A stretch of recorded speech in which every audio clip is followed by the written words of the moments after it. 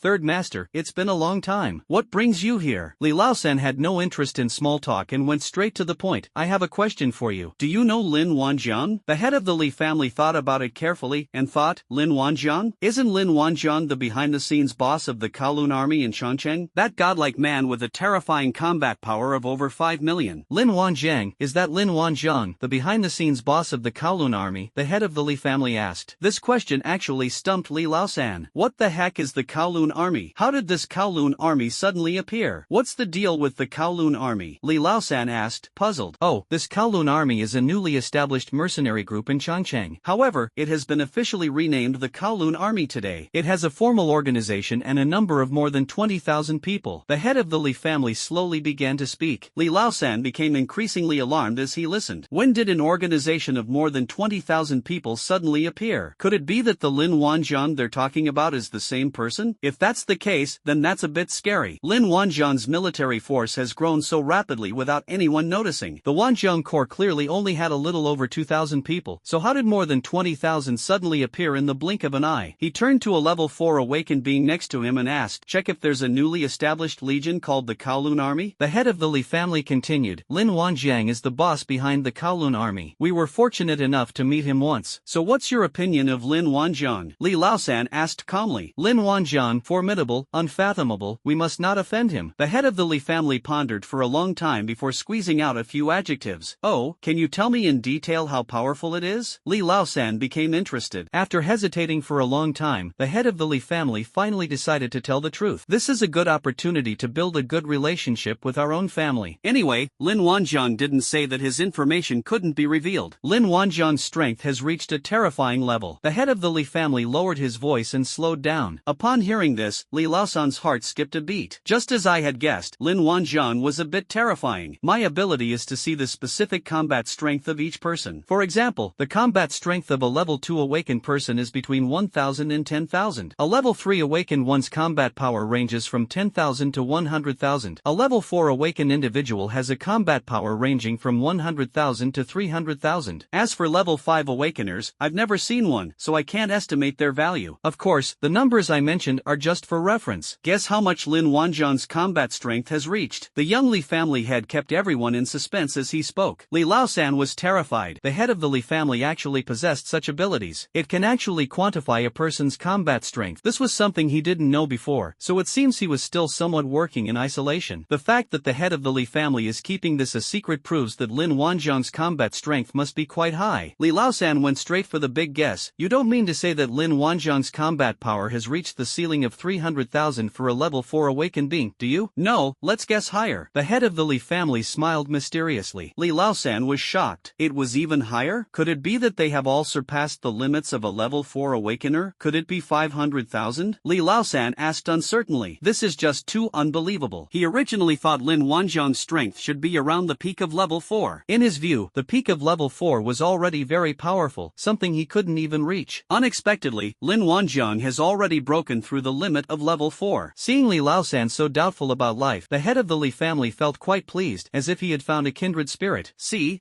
he told Laosan to guess higher, but Laosan only dared to guess 500,000 combat power. One can imagine the shock he felt when he saw the more than 5 million combat power. The head of the Li family coughed lightly. Let's guess even higher. Li Laosan felt his head buzzing. 500,000 combat power is not enough? How many is that? 600,000 combat power? Or 700,000? Surely not 800,000? How big can it be? It can't be a million combatants, can it? Li Laosan blurted out, not wanting to appear narrow-minded. The head of the Li family was overjoyed. That's not 1 million combat power, the head of the Li family said slowly. Upon hearing this, Li Laosan breathed a sigh of relief. He had been saying that even a person's combat strength has its limits. We can't exactly go to heaven, can we? Just as Li Laosan breathed a sigh of relief, the voice of the young Li family head continued. It's 5 times more than 1 million. Li Laosan coughed violently, choking on his own breath, and his breathing became erratic for a moment. 5 times more than 1 million? Old Li, are you kidding me? Li Laosan said coldly after calming down. This is getting more and more outrageous. 5 million? You might as well just say Lin Wanjiang is a god. Level 4 awakeners only have between 100,000 and 300,000, while Lin Wanjiang has 5 million? Third master, I'm not kidding you. 5 million was the amount from last time. I don't even know how much it is now. The head of the Li family rubbed his temples. The head of the Li family didn't tell him that Lin Wanjiang's combat strength was constantly improving, otherwise Li Laosan would have doubted his life for several more years. The third brother's reaction was within his expectations. He knew the third brother wouldn't believe it. Even though he witnessed something so outrageous, his first reaction was to doubt whether he had seen it wrong. Really, over 5 million combat power? The third brother was still somewhat skeptical. Third master, it's absolutely true. At first, I couldn't believe it either, but it's the truth. If you ever have the chance to meet Lin Wanjiang in the future, you must do your best to befriend him, the head of the Li family said earnestly. Little did they know, the Li family had already encountered this, and they had offended them terribly before, so they wanted to arrest people and use them as tools. Can you believe it? Now the head of the family has been replaced. Alright, I got it. Come over to my place sometime, let's keep in touch, Li Laosan said before hanging up the phone. This is outrageous. A combat power of over 5 million? So be it. Whether it's 500,000 or 5 million combat power, it's not something the Li family can afford to offend. The higher Lin Wanjiang's combat strength, the more it proves that the Li family's defeat was not unjustified. This also shows that his decision to compromise based on the circumstances was absolutely correct. Li Laosan felt a surge of relief. It seemed his deduction of Lin Wanjiang was correct. From now on, I can only do my best to befriend Lin Wanjiang. After Li Laosan hung up the phone, the results of the inquiry about the Kowloon army came out. There is indeed a Kowloon army, which was only recently approved and established. Lin Wanjiang told him to ask the head of the Li family, which proved that the Kowloon army was indeed Lin Wanjiang's. How long has it been since Lin Wanjiang was expelled from the 5 Elements Academy? Has its influence grown to this size in less than 6 months? Going from from 1 to 100 is usually not difficult. The difficult part is going from 0 to 1. Lin Wanjiang went directly from 0 to 1, and then from 1 to 100, all in less than half a year. This is beyond what can be described as merely impressive. With over 20,000 Kowloon army soldiers, plus the original Wanjiang Corps, Lin Wanjiang now has almost 3 full-strength corps. The Li family only had 4 fully staffed corps. This means that Lin Wanjiang has grown from a single person to a figure with an influence that is almost on par with large families. It would be impossible to do this without a 60-year-old baby with a good appearance. Pass down the order. From now on, no member of the Li family shall antagonize the Wanjiang Corps or the Kowloon army. In particular, when they see Lin Wanjiang, they must show the respect due to a junior, or they will be expelled from the family. Li Laosan announced the first order of the family head. Yes, everyone shouted in unison, not feeling that there was anything wrong with it. In the northern border region, Chen Zhuan and Chen Xinhuang traveled westward. Chen Zhuan said to Chen Xinhuang, "Call Lin Wanjiang and tell him that the Chen family wants to form an alliance with him." Chen Xinhuang reluctantly took out his phone. Although he no longer wanted to offend Lin Wanjiang, he also didn't want to have any further dealings with him in a subservient manner. Do you think this is child's play? One second you're leading a group threatening to beat someone up, and the next you're shaking hands and making peace? I don't know how to say it. You tell me yourself. Chen Xinhuang dialed the number and handed the phone to Chen Zhuan. Chen Zhuan hesitated for a moment before taking the phone. "Hello, what's up? I'm busy. If you want to cause trouble, just come to my door." Lin Wanjiang's voice came through the phone, as if he wanted to keep strangers at bay. Lin Wanjiang initially didn't want to answer the call after seeing that it was from the Chun family, but since they were quite sensible and withdrew voluntarily, I answered the phone to see what tricks they were up to. Hee, Lin Wanjiang, hello, I am Chen Zhuan. In the past, some members of the Chen family listened to slander and did some things against you without authorization. I am deeply sorry for this. Chen Zhuan adopted a very humble attitude. And then? Lin Wanjiang's attitude showed no improvement as he replied indifferently. This kind of talk might fool children, but everyone knows the truth. Chen Zhuan was simply concerned about saving face.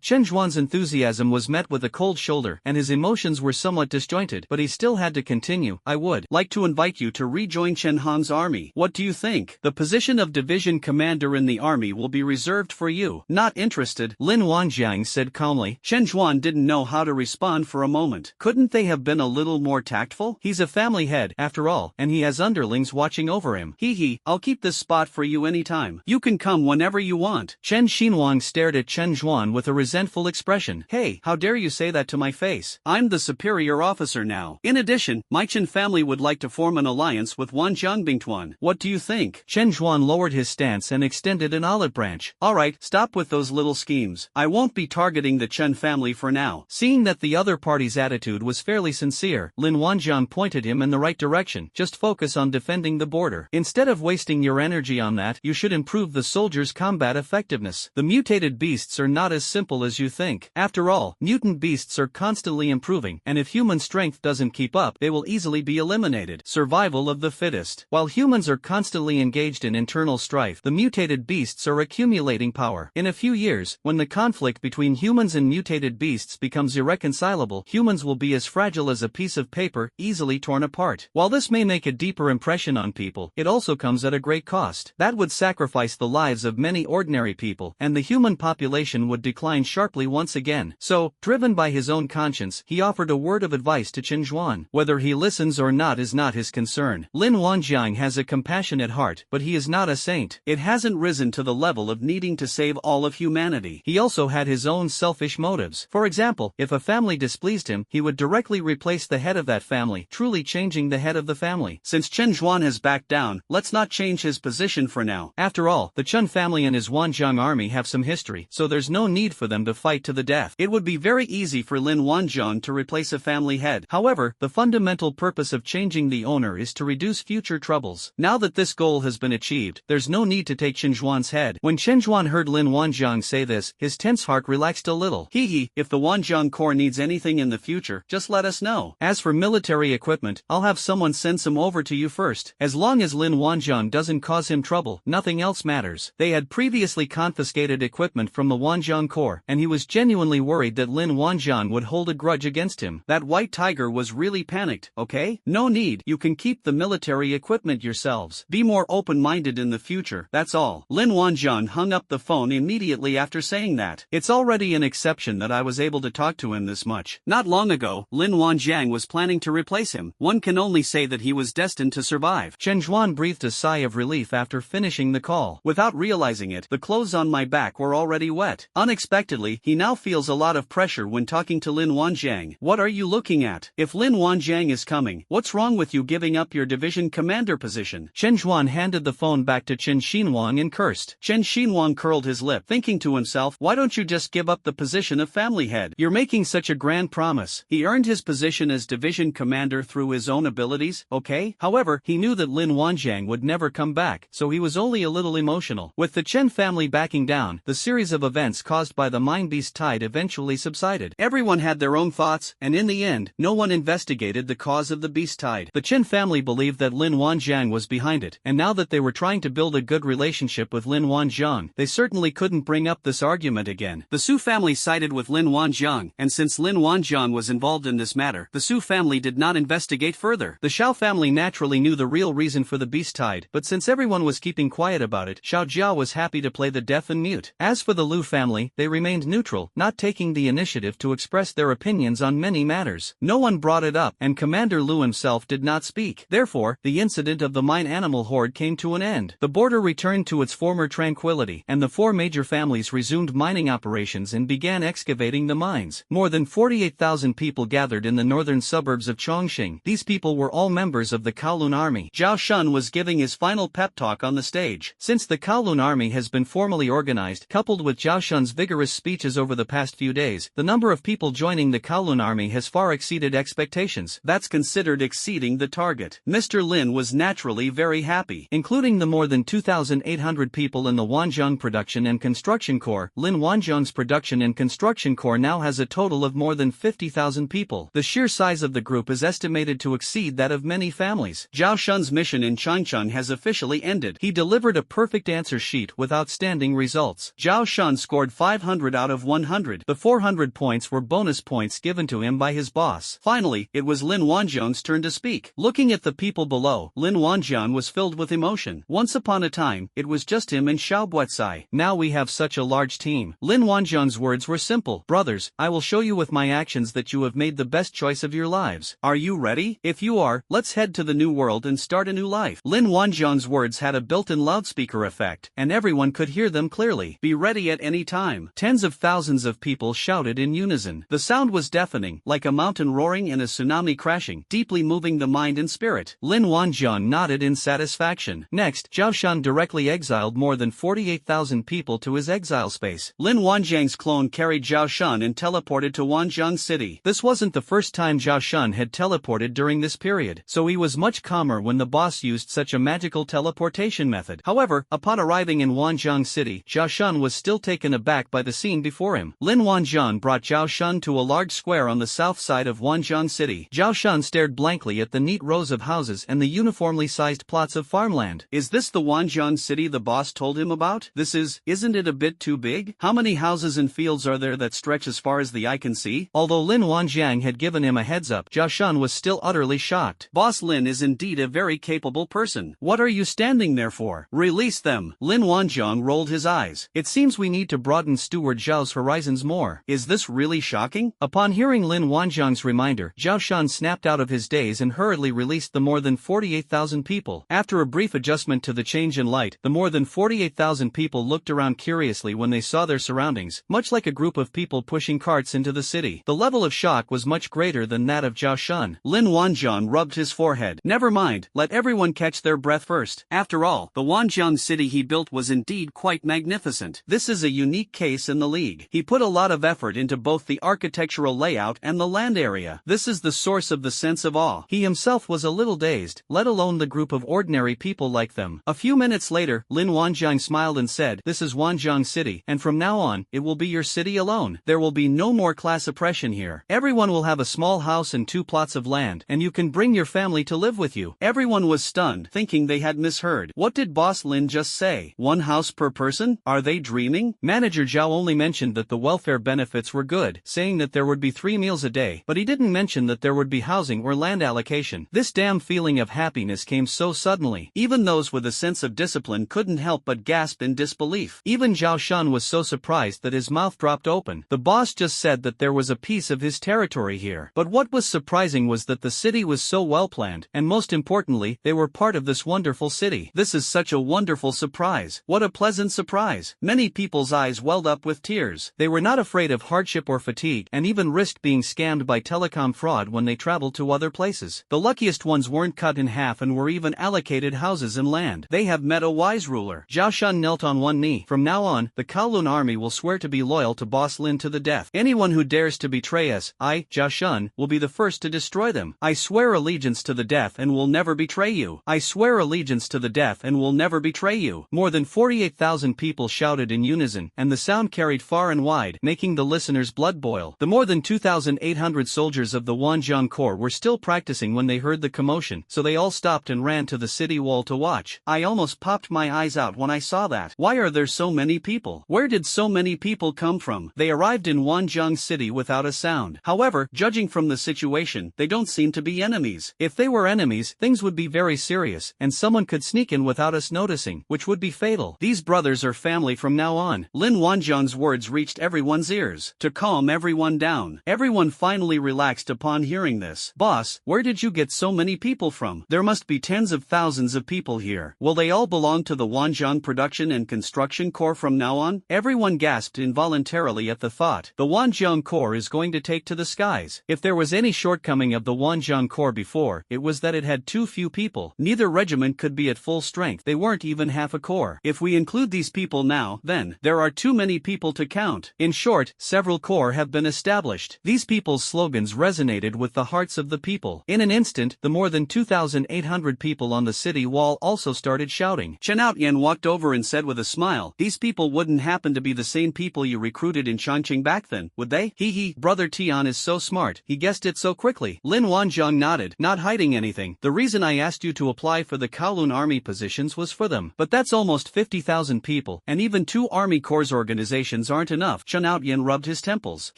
I accidentally exceeded the limit. I'll have to trouble General Tian to apply for a few more. Lin Wanjiang grinned. Chen Outyan rolled his eyes, but his gaze remained bright as he uttered a middle-aged man's sigh. On a whim, he applied to join the Wanjiang Production and Construction Corps, and now it has grown to tens of thousands of people. Is it really that difficult to establish a military corps? Chen Outyan unconsciously developed a kind of illusion, but he knew that what seemed simple was all because of Lin Wanjiang. This model is not replicable. Resources alone can stump 99% of newly established production and construction corps. The Wanjiang Production and Construction Corps is that 1% exception. Even without the support of the alliance, Lin Wanjiang can still support everyone. Chen Outyan wasn't too surprised that Lin Wanjiang could gather so many people in such a short time. With money and resources, why worry about not being able to attract people? The Wanjiang Corps just hasn't gone to recruit people yet. They will no longer have to worry about conscription. However, what Chen Outyan didn't know was that these people weren't actually lured there by money and resources. Chun Chun was tricked by Zhao Shun into believing that everyone could eat 3 meals a day. Chen Outyan's application for the Army Corps was really great. He only needs to apply. He doesn't need to worry about anything else. Chen Outyan no longer hides his application to join the Corps. The person in charge should directly fill in Lin Wanjiang. It all depends on whether you approve it or not. The officials in charge of approvals in the alliance were dumbfounded. People were coming up with all sorts of creative ways to apply for military corps status. At the very least, the name should be more subtle. Kowloon Army 1st Corps, Kowloon Army 2nd Corps, Kowloon Army 5th Corps. What's wrong? Are you worried that people won't recognize you as a family or something? Isn't this disrespecting the reviewers? Given such arrogant behavior, will they approve the application or reject it? In the end, they had no choice but to report the matter, and the response from above was that it had been approved. However, resource supplies will only be counted as one army corps from now on. Regarding the organizational structure of Lin Wanjiang's Kowloon army, there are 3 different opinions. One group strongly opposes it. Although everyone has done this before, many families still can't stand to see a new force emerging. One group strongly supported it, but only 3 families strongly supported it: the Chen family, the Li family, and the Su family. There is also a state of moderation. Ultimately, in a balanced manner, the 5 new production and construction corps newly applied for under Lin Wanjiang's name could only enjoy the benefits of one production and construction corps. Of course, if Lin Wanjiang joins the round table in the future, then we'll see. Rules are rigid, but people are flexible. Chen Outyan chose 5 such names as a kind of test. Otherwise, wouldn't it be easy to just pick the names of 5 army corps? He could easily come up with any of a few names. He was testing the attitudes of the families in the alliance towards the Wanjiang Legion. Lin Wanjiang has also talked to him about the Li family and the Chen family in the past 2 days. Whether these 2 companies are acting one way openly or another covertly, this opportunity can provide some clues. If the higher-ups rejected without hesitation, it means that the Wanjiang Corps has not yet caught their attention, that they think it's nonsense, or that someone is obstructing it. If they agree, it means that the higher-ups have already seen the Wanjiang Corps, but not many. It must have supporters. If the higher-ups neither refuse nor agree, it means that the Wanjiang Corps has begun to make some people wary. Therefore, when the organization of the 5 Corps of the Kowloon Army was approved, Chen Outnin understood that the Wanjiang Corps had been taken seriously by some people, and that someone must be supporting Lin Wanjiang. Ultimately, only one of the 5 Army Corps could enjoy the support of the Alliance's resources, which means that there were also people in the Alliance who suppressed Lin Wanjiang. The force of suppression is even greater than the force of its supporters. They wanted to curb the development of the Wanjiang Production and Construction Corps by using resources. In fact, suppression is the norm, because the Wanjiang Corps, as a rising star, will not have an easy path. The results of this test were fairly satisfactory, at least indicating that there is a high probability that someone supports Lin Wanjiang, probably the Li family and the Chen family. As for resources, that's not something Chen Outyin should worry about at all. Even if the Alliance doesn't give them a single penny, the Kowloon Army will still be doing just fine. After the 5 Corps of the Kowloon Army were approved, they were almost all at full strength. Although the Kowloon Army is almost at full strength, there are still vacancies in the officer rank. These are ordinary people who usually don't have enough to eat. Zhao Shun's personal abilities are beyond doubt, but he cannot take care of nearly 50,000 people at the same time. For a military corps to operate in an orderly manner, officers at all levels are indispensable. Therefore, we still need some elderly people. Lin Wanjiang planned to integrate the more than 2,000 men of the Wanjiang Corps into the Kowloon Army as officers. At the very least, he was a class monitor. This also allows for the rapid formation of the Kowloon Army's 5-corps structure. These were the earliest followers of his initial team. If they could be trained, they definitely should be trained. It would be ideal to become a core member of his team. After all, human relationships vary in closeness and distance. Lin Wanjiang would naturally treat his earliest followers well. Moreover, these people enlisted relatively early and are considered veterans compared to the Kowloon Army. The easiest time for veterans to become familiar with new recruits is when they mentor them. In short, we'll give you the opportunity first, and whether you can succeed depends on how you handle it. If you really can't handle it and aren't cut out for it, then we'll find someone else. That's why Lin Wanjiang has been putting so much effort into training them during this period. This is the first chance that Lin Wanjiang is giving to everyone in the Wanjiang Corps. In the military, the principle is that the capable rise and the weak fall. Whether you can seize the opportunity depends on the individual. If he's really not cut out to be an officer, he might as well become a bodyguard. Of course, Lin Wanjiang will also support outstanding talents within the Kowloon Army. Lin Wanjiang paid close attention to the earliest members of the Kowloon mercenary team and the other outstanding talents mentioned by Zhao Shun. While he cannot achieve absolute fairness, he can give everyone a chance. It's simply a matter of who gets the opportunity first. If you can be patient and calm, you'll have your day if you have the ability. As for the fact that they were all incorporated into the Kowloon Army, and the Wanjiang Corps became an empty shell, it didn't matter. It was just a change of name anyway. Isn't the Kowloon Army still the Wanjiang Corps? His Army Corps, led by Lin Wanjiang. The members of the Wanjiang Corps have basically mastered the essentials of the Zhou family combined attack technique that they have been practicing recently. The rest is just daily practice and honing skills. I'll also take this opportunity to teach the Kowloon Army members their combined attack training method. Some people learned Zhao Shun's family's secret techniques, and Lin Wanjiang found that their progress in cultivation was not bad. Some of them had even entered the basics, so he did not let them switch to the crystal guiding technique. Those who are just starting out or have not yet started practicing will all be trained in crystal guidance technique to facilitate future coordinated attacks. Looking at the more than 50,000 people, old Zhou was also filled with emotion. The development speed of the Wanjiang Corps is so fast that even ants can't keep up with it. In such a short time, he personally witnessed the Wanjiang Corps grow from more than 2,000 people to more than 50,000 people overnight. I'm getting old, I'm too old to keep up with the times. However, he'll need a megaphone to give his lectures from now on. What's it like to teach more than 50,000 people? He's lived to a ripe old age and has reached the pinnacle of his teaching career. Old Zhou gazed into the distance, smiling absently. After discussions among senior officials including Lam Mankong, Chan Notin, Shupa, and Chiu Shun, the appointment of officers for the Kowloon Army was finally finalized. Chen Outyen was appointed as the commander of the 1st Army Corps of the Kowloon Army, Xiao Bo was appointed as the commander of the 2nd Army Corps of the Kowloon Army, and Zhao Shun was appointed as the commander of the 3rd Army Corps of the Kowloon Army. Lu Mu temporarily served as the division commander of the 4th Army Corps of the Kowloon Army. He was to be officially appointed after completing his training. He was essentially forced into this position. This was an order personally given by Boss Lin. As for the position of commander of the 5th Army Corps, it will remain vacant for the time being, and will be temporarily held by Chen Outyen, awaiting the right person to fill it. The logistics department had been expanded to a regiment, and when Wei Liang was naturally appointed as its head. In short, the old brothers of the Wanzhong Production and Construction Corps have all taken a step forward. The Kowloon Army is thriving and has taken root in Wanzhong City, beginning a new life for them. Kowloon City gradually welcomed many ordinary people. They were all family members of the Kowloon Army soldiers. Before these people brought their families to Wanzhong City, they were filled with anxiety. It's all just too dreamlike. They were either the wives and children of Kowloon Army soldiers, or the parents of Kowloon Army soldiers. They knew that their partner had only recently joined the Kowloon Army. Could I have been scammed? But considering they're already so poor, why would they be fooled? This is not the era of rampant telecom fraud. Since they couldn't even get enough to eat at home anyway, they moved here with great determination after hearing the good news over the phone. Even if I get scammed, I'll accept it. At worst, I'll just go back. From the moment they stepped into Wanzhong City, they were stunned by the scene before them. Clean streets, tidy houses. It's huge. That's the most immediate impression. Is this Wanzhong City? My goodness, it's so much bigger than the city they originally lived in. And it looks so much better. Everyone was shocked. The soldiers on duty registered their identities one by one and notified the corresponding officers to come and take them to their addresses. The Kowloon Army soldiers who rushed to the scene after receiving the notification couldn't help but have tears in their eyes when they saw their families arrive. This was something they had always dreamed of. As a son, I longed to let my elderly parents enjoy their later years in peace and comfort. As a father, I longed to provide my wife and children with a comfortable life. Now, the goal they had been dreaming of day and night has finally been achieved. Ha, Eru, you are the pride of our Wang family. Old Wang patted Wang Eru's shoulder heavily, tears welling in his eyes. Hee, Dad, I've chosen the right person to follow. I'm the class monitor now. Wang Eru said excitedly. He's become a squad leader now? Who is Lin Wanzhong? I must kneel down and thank him in person. Old Wang exclaimed with a mixture of surprise and joy. Eru's mother, standing to the side, was also wiping away tears. My son has made something of himself. Lin Wanzhong is a great benefactor to our family. From now on, our family must worship him as a longevity tablet. Hey, Dad, Mom, our big boss doesn't have time to see you. He's busy. Come on, I'll take you to our new house. Wang Eru was about to leave with the luggage from Lao Wang's hands when he froze in place. Boss.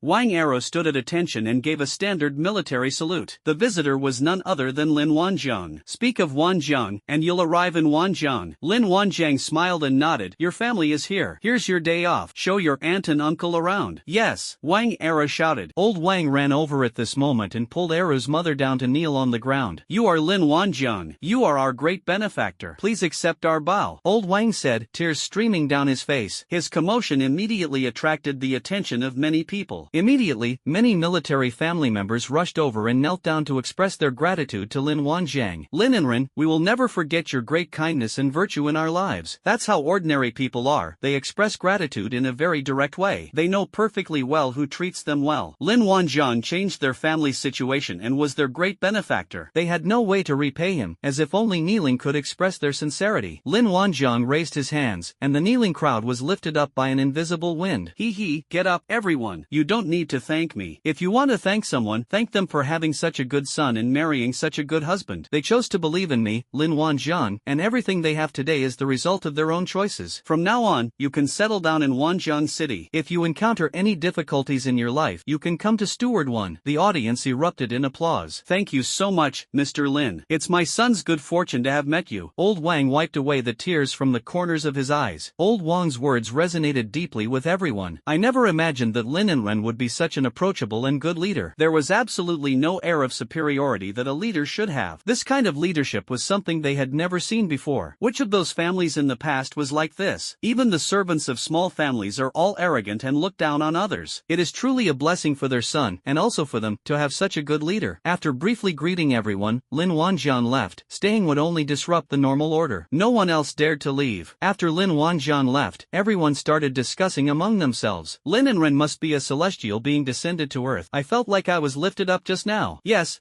I feel the same way. This is amazing. This is the most down-to-earth leader I've ever met. This is a blessing for all of us, a blessing from our ancestors. From now on, if anyone dares to speak ill of Lin and Ren behind his back, I, Wang Ritian, will be the first to object. I, Zhao Shi, will not allow it. Even if I may have money, I won't agree. I wouldn't agree even if I had a lot of money. Son, you must work hard from now on and not let Lin and Ren down. Old Wang said solemnly to Wang Eru beside him. I understand, Dad. I will dedicate my life to the Wanzhong Corps. Wang Eru said earnestly. Old Wang then nodded. The family walked away into the distance. distance, beginning a new life. Such scenes are repeated in many places, and the meaning of the words is almost the same, only the people speaking are different. Lin Wanjiang's reputation was unparalleled for a time. At this moment, anyone who dares to speak ill of Lin Wanjiang will be drowned in spittle. Wanjiang City also became lively due to the arrival of the soldiers' families. The permanent population suddenly reached around 200,000. In Wanjiang Production and Construction Corps, seeds and tools can be obtained for free, so basic production is not a problem. Many people started working on their own land after settling in. Farmland is being reclaimed and hope is being sown throughout Wanjiang City. As people gradually settled down, their lives began to become more regular and hopeful. Basic living supplies are currently being provided by the Wanjiang Production and Construction Corps. Although there wasn't any fancy food, at least we had sea salt, so we had enough for 3 meals a day. This was already considered very good by most people. Compared to their previous days when they ate only 1 or 2 meals a day, this was an absolute blessing. What more could they ask for? Moreover, the Wanjiang Production and Construction Corps provides them with some meat every week to improve their meals. Many people think this is the high-end version of life, and that this is what it must be like for people from large families. There is also a school in Wanjiang City where any child from Wanjiang City can study for free. The teacher was naturally still Professor Zhou. Old Zhou enjoyed interacting with the children, so he happily took on the task. Children are the hope of a family. Now their lives are back on track, and their children can receive an equal education. What more could they ask for? With no family worries, the soldiers naturally focused on their mission. The Kowloon army is growing stronger. Days pass by in the ordinary. Wanjiang City also welcomed its first lively festival, the Spring Festival. Traditional Chinese festivals are something no one will forget. No matter how hard, tiring, or busy people are, they will stop what they are doing to recharge themselves. The ideal situation is a happy family reunion, even if it's just a solitary invitation to drink together. On Lunar New Year's Eve, all members of the Kowloon army were given 3 days off to return home and reunite with their families. Lin Wanjiang prepared a large yuanjing red envelope for everyone, of course, the kind that was filled in a large sack. Each person will receive a year-end bonus of 10,000 yuan. How many people would that be? More than 50,000? In addition, each person received dozens of kilograms of wild boar meat and fresh seafood. This is going to be a flying year. Everyone happily carried their belongings, with one hand holding a sack of yuanjing on their back, and headed home for the new year. My home is very close, right in Wanjiang City. The treatment in the Wanjiang Production and Construction Corps is unparalleled. No other production and construction corps can offer such a level of benefits. The Wanjiang Corps is going to wipe out its competitors. If word got out about the treatment of the Wanjiang Production and Construction Corps, people probably wouldn't want to go back to their original corps. Why is there such a big difference in treatment between soldiers from the same production and construction corps? That night, the roar of heavy crystal cannons echoed along the border. It wasn't a mutated beast attack, it was just a simple celebration of the Lunar New Year with fireworks. It's not common to see heavy crystal cannons used during the Lunar New Year. After all, those things are expensive. If everyone hadn't been warned beforehand, they probably would have thought a beast tide was approaching. However, the soldiers in the Su family's defense zone were unaware of the situation. They were extremely nervous when they saw the large-scale commotion in the Wanjiang Corps' defense zone. Commander Su even called Lin Wanjiang that night to wish him a happy new year in advance and inquire about the reason. I only found out later that they were setting off fireworks. False alarm. Let's continue celebrating the new year. Within the Wanjiang Production and Construction Corps, there were quite a few people without families. In these times, being alone was not uncommon. Isn't that exactly what Lin Wanjiang and Xiaobo are like? For those without family, Lin Wanjiang gathered them together to celebrate the new year. Once they became Lin Wanjiang's soldiers, they would be brothers. We can eat meat together, drink wine together, spend money together, and have women. But that won't do. Fatty, didn't that girl keep writing you love letters last time? How's it going? Lin Wanjiang asked with a laugh as he drank. Xiaobo stroked his chin solemnly. I had Zhao Shun do a fortune telling, and he said our birth charts are incompatible. I thought about it. And it's true. My name has 2 characters, and hers has 3, so they're not very compatible, and the number of strokes is different too. Lin Wanjiang spat out the mouthful of wine he had just taken a sip. Cough cough. Is this what old Zhao told you? I'm going to overturn his stall. Hey fatty, you can't ruin my reputation. Did I tell you that? Zhao Shun stood up from not far away, holding a roasted pig's trotter.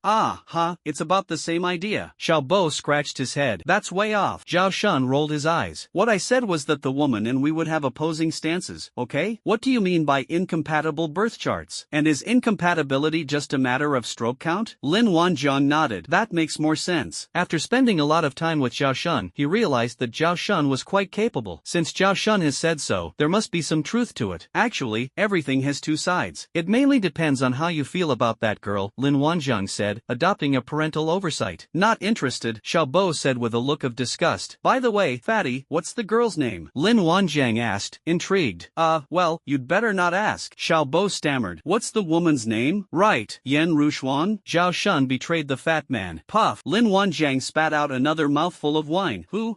Yan Rushuan? Wow, fatty, when did Yan Rushuan go blind? Xiaobo was speechless. Don't you know what kind of person Yan Rushuan is? She heard about you from somewhere, so she wants to get close to you again through me. Didn't you block her? I didn't tell you because I was afraid you'd still have feelings for her and get fooled by that woman. Lin Wanjiang then realized that he had blocked Yan Rushuan because this scheming woman often tries to provoke him. I wonder if he stopped being emotionally invested in relationships and started focusing on physical intimacy. So Lin Wanjiang simply blocked her. Lin Wanjiang suddenly realized, so, I should thank you. Don't worry, I don't have any feelings for her. If I do have any feelings, they're not very healthy. By the way, what did she say? Lin Wanjiang knew Yan Rushuan quite well, and he knew exactly what kind of person she was. Yan Rushuan must have some purpose in suddenly approaching him. She said she has completely cut off contact with the boys from other colleges and just hopes you will give her a chance. That's it? Lin Wanjiang scoffed. Of course, that's not all. She said that if you get her 2 powerful mutant beasts, she can become your woman. The fat man recounted Yan Rushuan's words. She also said she knows some secrets about you and that you should come to see her, or you'll regret it. I'll just ignore her as if she were talking nonsense. Lin Wanjiang felt a chill run down his spine after hearing this and couldn't help but sneer. Yan Rushuan was still the same Yan Rushuan, unchanged at all. Want more powerful mutant beasts? Do they really think he's some big shot? Lin Wanjiang doesn't like Yuan Jing now, which is why Yan Rushuan is using both soft and hard tactics to try to re-establish a relationship with him. If you get involved with a god of wealth, even if you're just a mistress, you'll probably have an endless supply of gold. Yan Rushuan had this very plan in mind. Lin Wanjiang knew exactly what was going on. As for Yan Rushuan's claim that she knew his secret, what secrets do you know about him? Private secrets? They haven't had any relationship, so they definitely don't know that. As for the rest, in the face of absolute power, there are no secrets. What was a secret before is no longer a secret now. Alright, let's stop talking about her. It's ruining the atmosphere. What are you all doing crowding around like this? Haven't you ever seen a woman before? Go back to your seats. Lin Wanjiang pushed away Chen Outyan, Chen Wei, Zhao Shun, Lu Mu, Wen Weiliang, Zheng Tian and others who had gathered around to watch the drama unfold. Wow, boss has quite a story. Lu Mu exclaimed with a look of admiration. It's still a story about women. Wen Weiliang wholeheartedly agreed. Boss, so Fatty's girlfriend is pursuing you? Zhao Shun, having stumbled upon some juicy gossip, now looked at his boss's charm with new respect. TSK, these young people nowadays really know how to have fun. Chen Outyan sighed. Ha ha ha, everyone burst into laughter. Mr. Zhou, who was not far away, watched this scene and took a sip of wine with a smile. This year was the happiest and most relaxed year he had ever had. Hey, you guys don't know, Yan Rushuan is the most beautiful girl in the 5 Elements Academy, Xiaobo said with a sigh. Oh, how big was it again? Lu Mu chuckled lewdly. Do you have a girlfriend? You wouldn't understand even if I told you. Xiaobo stabbed Lu Mu in the back. So you're the same? Lu Mu pursed his lips. That's right, that's because I don't want to look. Otherwise, with my burly figure, what kind of girl wouldn't I find? Xiaobo puffed out his large belly. Oh, hee, quite confident. Lu Mu sized up Xiaobo's massive body, which took up 2 body lengths. Hiss, what kind of woman would she have to look like to be able to handle this? You're too young, you don't understand, Xiaobo said in a condescending tone. Look at this, 2 people who've never even held a girl's hand are talking about life's great principles. Lin Wanjiang laughed heartily. Ha ha ha. The crowd burst into laughter. That night, everyone drank a lot and drank to their heart's content. New Year's Eve is a night to enjoy yourself to the fullest, a once-a-year occasion. Leave behind all your worries and unhappiness, and welcome the new year. Come on, let's have one last drink, to toast everyone to a brighter tomorrow. Lin Wanjiang stood up and shouted, homage to tomorrow. Everyone tilted their heads back and drank a glass of fruit wine in one gulp. Even Mr. Zhou finished his drink and was already quite drunk. As a scholar, he always paid attention to keeping his mind clear. He got drunk that night too, not for anything else, but for a better tomorrow for humanity. Wanjiang City was bustling with activity, decorated with lanterns and colorful decorations everywhere. This was the first new year that the people of Wanjiang City were celebrating here. A prosperous year, a year of family reunion. It was also a year full of hope. Every household was filled with laughter and joy. Perhaps it is precisely because of this special day that the Chinese New Year atmosphere is so strong in the Huaxia Alliance. Even the mutated beasts in the southwestern border region were unusually active, as if they wanted to share in the joy. On the city wall of the southwestern border, the soldiers of the Lin family army Corps ate hot dumplings to warm themselves up. Hiss, this damn weather, it's freezing, a soldier shivered. Hee, be content. It's not even the coldest time yet, and besides, we have dumplings to eat, so a little cold is bearable. horrible," another soldier said, content with his lot. "That's right, we don't usually get to eat dumplings," another soldier laughed. On New Year's Eve, they were on duty and did not go home to reunite with their families. But this has become the norm, and everyone has gotten used to it. Being able to eat a hot dumpling while on duty at the border is like celebrating the new year. While the soldiers were chatting and laughing, someone said with a puzzled look, "I think I heard some noise outside the city." "Hee, you must have misheard. I just got here. It's so quiet outside, you can't even see a wild boar," a soldier said with a laugh as he walked over.